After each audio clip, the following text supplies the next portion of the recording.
Hi. Howdy. Fact number one, transgender is not a disease. This is not my opinion. This is facts from the World Health Organization and the American Psychologists Association. Just like gay people don't have a disease. Fact number two, rich kids stay rich, poor kids stay poor. It's not true. Out of 1,800 billionaires in the world, 12 of them are black. Where you come from, where you grow up, how much your parents earn, whether your parents were married plays a major role in determining where you is there a question mark at the end? Fact number three, I would just like to remind you that hate speech is not free speech. Yes, it is. And my question is, since facts don't care about your feelings, why did you use false facts? Okay, so none of the facts that I used are false. First of all, yes.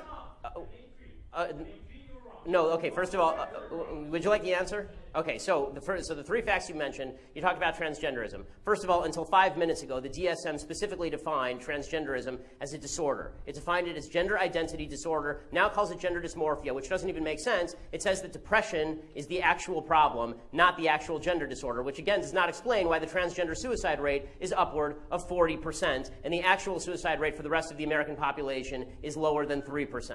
Okay, so that's number one. Number two, you talked about income inequality, and you suggested that all wealth is inherited. This is nonsense. According to the IRS statistics, if you are born into the bottom 20% of wage earners in the United States, you will not be one of the bottom 20% of wage earners in the United States. 90% of people will not be within 15 years. There's tremendous wage mobility in the United States of America. Plus, there is not a group of people who just sit at the very top and stay there. People move up and down, in and out of the 1%. 1% just defines the line of income. It doesn't define the people who are in that 1% of income. I've been in the 1%. I've been out of the 1%. It will happen to lots of people. People who are older tend to be more likely to be in the 1%. They weren't once in the 1%. What happened? Okay, so that's number two. Number three, you say hate speech is not free speech. It depends how you define hate speech. The only speech that is not free speech is speech that overtly defends or pushes violence. Specifically, speech that is generating violence, right? That's the only type of speech that's not hate speech. If I say things you don't like, that's not hate speech. And if you think that it is hate speech, you're a fascist. End of story. Politics become more divisive and messy business, and as a result, arguably the most qualified people aren't running anymore. What would it take for you yourself to run for office? And then, do you think we'll ever get back to a time where those most qualified people want to be in politics and want to? Well, I mean, there's always been sort of a disconnect between the right and the left in terms of qualified people going into public office. I will get to your first question. There's always been a disconnect because on the left, if you're really smart and qualified, you go into government. And on the right, if you're really smart and qualified, you go create things that help people and make millions of dollars. So what you end up with is this weird disconnect where the people who are on the Republican stage are all of sort of, with a few exceptions, they're all sort of middling IQ and not necessarily the world's greatest and smoothest orators. And on the Democratic side, you have a bunch of people with Ivy League degrees, except for this time around when you have an old crone who is going to be handed it anyway. And also a loon bag old socialist who escaped from the asylum. So this time actually bucks the cycle a little bit. And so we end up with a race between the two least qualified candidates in American history.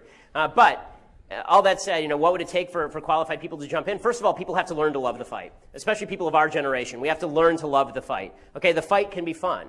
This idea that there was ever civility and gentility in politics, not really. There was more kind of on an open level. But the fact is that back in 1800, if you read the scurrilous broadsides being published by the Adams campaign against the Jefferson campaign and back and forth, it was pretty rough stuff. I mean, you had a guy named James Callender, who's actually a muckraker for Thomas Jefferson, writing things about how John Adams was senile and he was running around the White House throwing his wig at people. Really. And meanwhile, you had muckrakers for Adams trying to discredit Alexander Hamilton, who was on Jefferson's side, and bringing up all the issues about him having adulterous affairs and all. So it's always been a rough business. I think that conservatives have to engage in that, and they have to like it. It's why people embrace Trump. It's because Trump actually comes off as aggressive. For all the problems I personally have with Trump morally, ethically, politically, the one thing that Trump is aggressive. And so it's going to take a new generation of aggressive conservatives. As far as would I ever run for office, I mean, honestly, in this day and age, I'm not sure I'm qualified. I'm not the son or the husband of a former president. So it's a pretty restrictive group of people who are allowed in. And I'm also not one of the Trump children, who I guess are next on the list. So I'll have to blame my father if I never run for office. It's his fault. Hi, Mr. Shapiro. So I believe that the first half of the 21st century will be controlled by identity politics. I think the trend is clear considering we had the first women and orange man win party nominations. I want to know how a person who may not rely on identity politics can effectively make their voice heard over those who do. Okay, so this is a really great question. I agree that what we've seen is the rise of identity politics on the left, and I think that there's actually a rise of identity politics on the right. It's why you see this, the rise of the so-called alt-right, which is an identity politics-driven group. The idea that white people need their own sort of political action group. And that's a problem to me. I'm not somebody who believes in identity politics. I think identity politics are actually evil. I don't think that you have your own interest group because of your race or your skin color or your ethnicity or any of that. So the only way to really speak to this is by going back to a message that I think we all chanted tonight, which is decency. Right? It's very easy to get tribal. People are inherently tribal. We all feel more for our families, as I said, than we do for people more broadly around us. The only way that you break that cycle is by having what they call social capital. And the way that social capital is created, the reason that I trust you or that I trust my neighbor to babysit my kids is because I know that my neighbor is a decent person. So if we encourage everyone on an individual level to abide by decency, then you can break the never-ending cycle of identity politics. But that actually requires stuff to happen outside the realm of politics. It requires an upsurge in civic morality. It requires an upsurge in things like people going to church and joining together as communities. It requires a real move toward people talking about how to deal with each other morally on a non-governmental level. If you do all that, you can recreate a social fabric that has been torn apart by identity politics. Thanks a lot. Hey, Ben, huge fan, first of all. My question for you is pretty simple, and that is the Republican Party the answer for conservatism in America? So the Republican Party is just a tool, and as we've seen in this election cycle, it's a tool that's available for anyone to take over, right? So sometimes you're going to get a conservative leading the Republican Party, and sometimes you're going to get an ad hoc nationalist populist leading the Republican Party. It's the obligation of people who are conservative like me to try and fight inside the Republican Party to change the leadership if you don't like the leadership. And talk of third parties, very difficult structurally to put together a third party. If Trump ends up driving the Republican Party far away from conservatism in a very clear and obvious way, you will see some rumblings about a third party because there are too many people who still believe in kind of root traditional conservatism to be thrown off by Trumpism. So it is the tool right now. Will it always be the tool? Not necessarily. The Whig Party was once the tool, presumably, and that fell away too. So things change.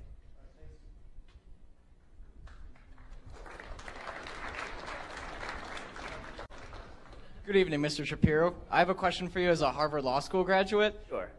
Regarding the incident at Camp Randall, the man was asked to take off the quote-unquote noose around his head. Under the Brandenburg test, is this constitutionally able for the police to ask him to take off this rope, or is it considered free speech? So, I mean, I assume that it's free speech under, the idea that it's not first of all, shouting fire in a crowded theater is based on a case that was Schenck, which has been debunked for 60 years. But yes, I'm not sure what the campus regulations are. There are policies that exist on campus that don't exist anywhere else in American life. And the Supreme Court has approved some of those things because there are time and space constraints. But if it's message specific, then you get into trouble. So it's at the very least, in my legal opinion, it's constitutionally questionable. That doesn't mean that I think it's a great idea or I think that it's a wonderful exercise of freedom of speech, but it is definitely questionable. Anytime there's a free speech question, I tend to lead on the side of free speech. And by the way, folks, if I'm answering to camera, that's only because there are people who are watching on the live stream, and it looks weird if I'm talking out here. So. Mr. Shapiro, thank you for taking a principled stance, criticizing Trump this election cycle. Thank you for introducing me to Harambe memes. Well, that's his memory.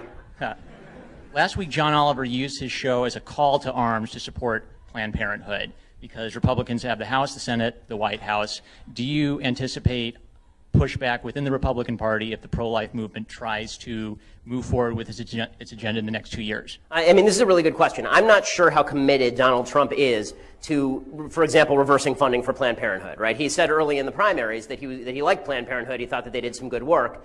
It'll be interesting to see if he clashes with the new Congress over that, because clearly Paul Ryan and a lot of other members of Congress would like to withdraw federal funding for Planned Parenthood. Obviously, I think that's a good idea. I think abortion is immoral, and the idea that I'm paying for somebody else's baby to be killed seems pretty ridiculous, morally, ethically, legally to me. I think all of it's really dubious. It is definitely questionable. As far as John Oliver, You know, we have a really bad habit in this country of taking everybody seriously if they have a British accent. And that seems to me a bad mistake. We ought to judge John Oliver by the content of his speech, not the quality thereof.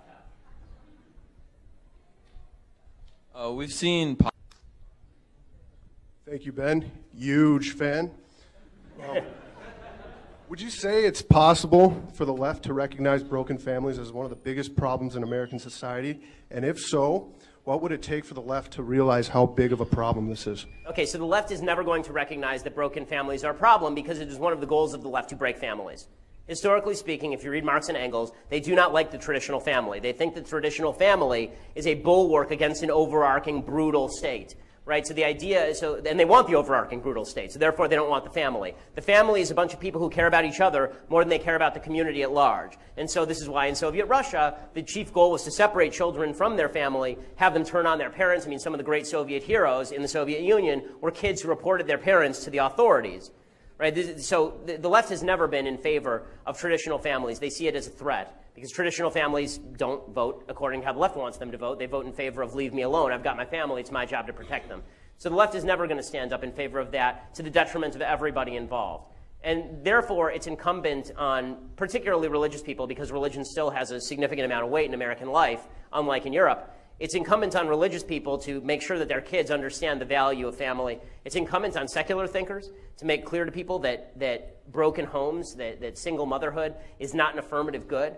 And when Hollywood tells these lies, a great book by Charles Murray it's called Coming Apart, and it's actually about white poor people, white poverty versus white wealth. And he says one of the problems is a lot of people who exist in the white wealthy sphere, people in Hollywood, they live like traditionally religious people, but they preach like far leftists. So they'll be married, they'll have kids, they'll have the same divorce rate as kind of normal folks, but then they'll preach that all families are created equal. And look, this is not to say there can't be great single moms. There can. It's not to say there can't be crappy two-parent homes. Of course there can. But on a general level, if you are born into a two-parent family, you do have an advantage over people who are born into a one-parent family. It is everybody in this room's responsibility to live out these ideals, teach them to your kids, and teach them to all the people around you, regardless of race. Okay, and I understand there are people. I spoke at a school called Otay Ranch High School in San Diego, and it's a largely low-income minority crowd. I don't know how the public school approved it, but they did. And so I was speaking to them, and at one point I said exactly what I've said here. Single motherhood is a predictor of poverty, and if you're impoverished for all of your adult life in the United States, it's because you're not good with money. It's because you make bad decisions with your money. And the principal actually walked down and shut down the speech and excused the entire class if they wanted to leave, because he said there are too many kids here who are products of single mothers, and they might be offended. If you can't tell people the truth because they might be offended, we're never going to get anywhere here. So we have to tell people the truth regardless of whether it offends them, because the truth is the only thing that's going to make them more free and more prosperous.